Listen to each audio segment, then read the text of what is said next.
For today's video guys, ang burikat naabot sa Amerika. Good morning, good morning, good morning. Ang aga-aga namin papuntang Paggadian. So, naghahabol kami ng flight ng kapatid ko baka hindi namin maabutan. Ang aga-aga dito, alas 6 pa ng umaga guys. Ito na yung sitwasyon sa Mulabi, Zamboanga del Sur.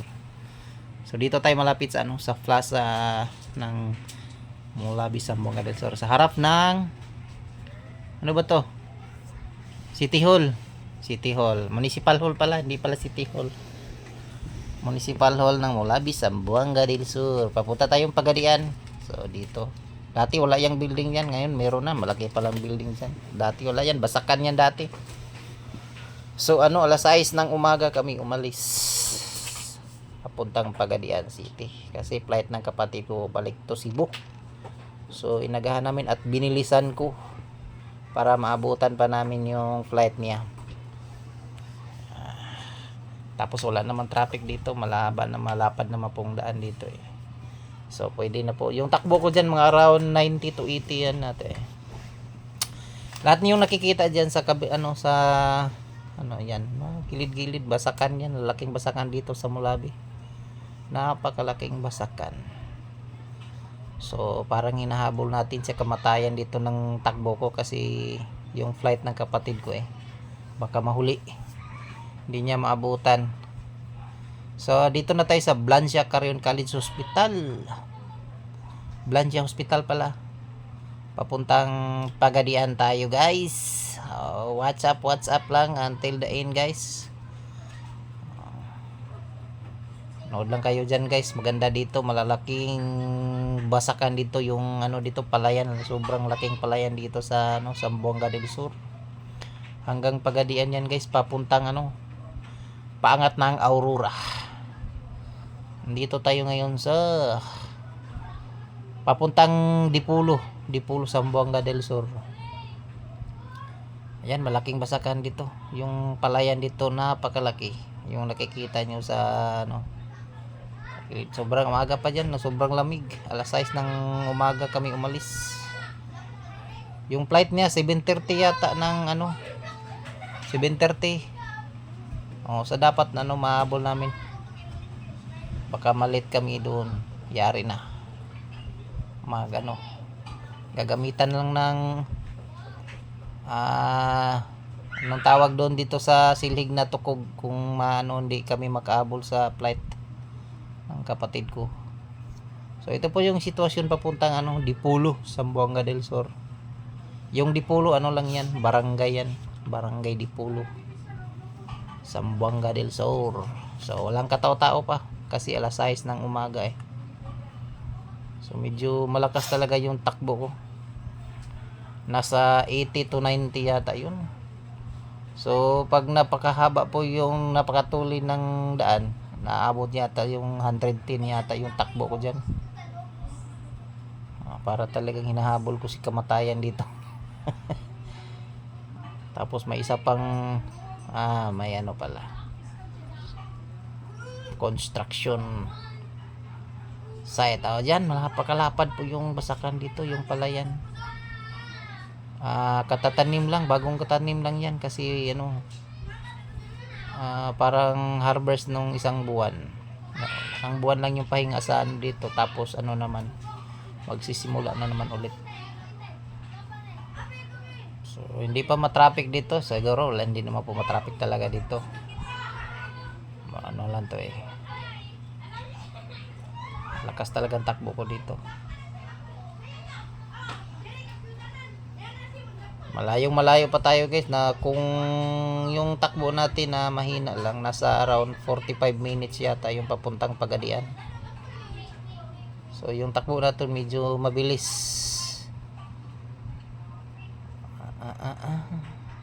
Ang ganda dito. Hindi klaro na yung daan sa sobrang lakas ng takbo namin.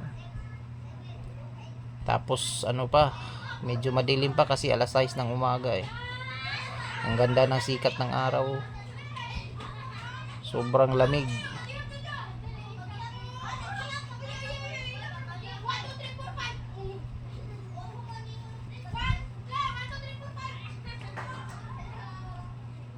Ayan ang boundary ng Aurora. Yung sa kabila sa Aurora yan, Aurora Zamboanga del Sur. Itong tinatahak natin papunta na tong Pagadian City. Yung Pagadian City sa pagkaano niya sa hindi pa alam yung nasa ano, yung ito lang yung city na sa ano, sa bundok na nakatayo eh. Ibang-iba sa mga city na nandyan sa ano. Ito nasa ano, sa bundok nakatirik yung Pagadian City. Pero maganda na daw, sabi nila maganda na rong Pagadian City ngayon, hindi na katulad ng dati.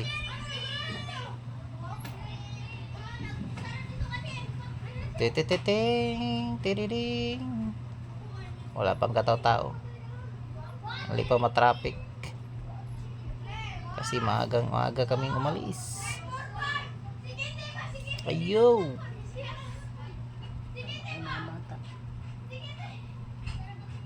Yan, yung takbo ko dyan, naabot na yung 110 yan kasi ano na medyo matulin yung daan eh. Sobrang straight ng daan tapos malaki na dito yung daan. Dito nagsimula yung lapad ng daan papuntang Pagadian. Sobrang lapad na talaga. Laging dito may ano pa. May nagtatrabaho pa sa gilid. Ito yung pinakamahabang akyatin papuntang Bulacan. Bulacan, Zamboanga del Sur. Yung ano ba yan? May detachment yan. First Brigade man siguro yan. Hindi ko alam. Nakalimutan ko na yan. Sobrang lakas ng takbo ko dito eh. Nasa 100 yata yan. 100, 110. Andun lang. Andyan lang yung takbo ko. 100 or 110. Kasi hinahabol namin yung flight. Yan. Walang ka-traffic.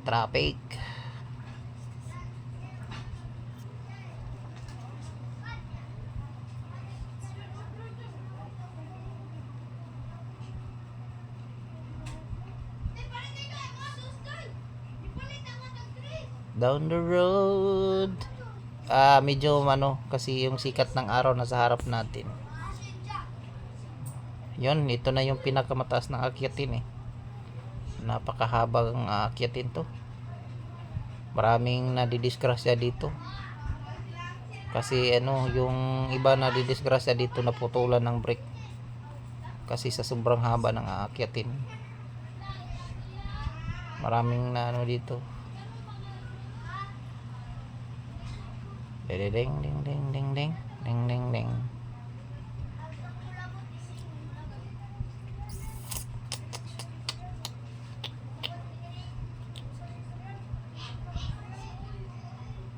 Ding ding ding. Ayan yung P6 na nahabol ko eh. Wala na yan, hindi na yan naka-ano. Hindi yan naka-overtake ng P6 yan. Tingnan ko yan sa side mirror, nawala na talaga, hindi yan nakahabol sa akin. Nasa 110, 115 yata yung takbo ko dyan. Hindi ko alam kung nagrereklamo ba yung kapatid kong babae. Pero sa tingin ko tahimik lang naman dyan sa likod ko eh. Kasi hinabol namin yung flights niya pabalik Cebu. Malapit na tayo sa sa Ramon Magsaysay, Zamboanga del Sur.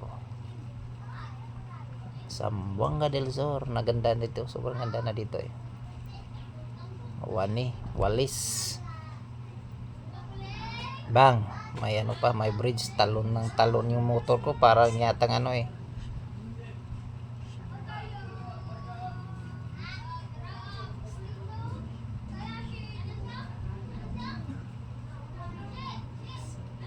Ito na yun, Ramon Magsaysay, Zamboanga del Sur. Ayan, maganda na dito na pala. Ay, parang naliw na ko dito. Yung sa kabila, iwan ko kung saan yan papunta. Basta dito yung papuntang Pagadian. Under road widening pala dito. Ayan, may ginagawa pa dito sa gilid eh. Basta, tudas yung takbo ko dyan. Kasi walang ka-traffic yung nasa isip ko yung pag may asong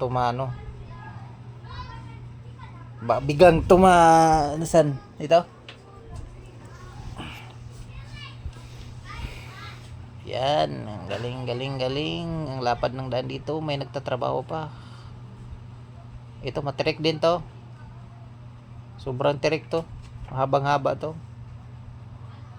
Tapos malapad namang daan dito.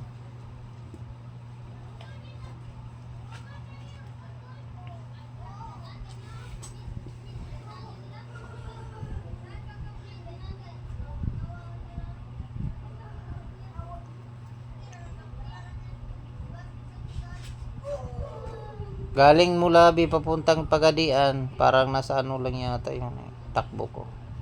Pag ganito lahat yung takbo ko, hindi yan aabot ng 45 minutes. Nasa ano lang, baka 30 minutes lang yun. Kukuha natin 30 minutes. Hindi pa ako na gano eh.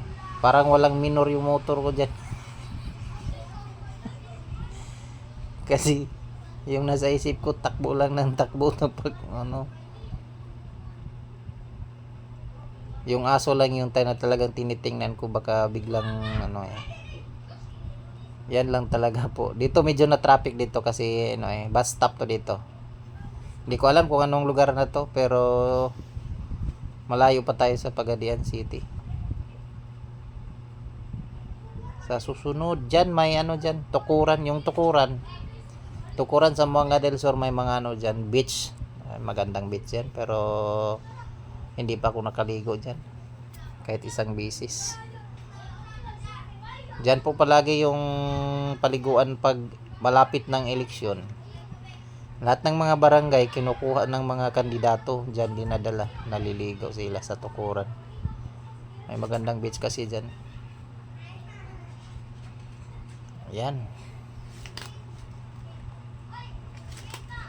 So hanggang dito muna lang tayo guys.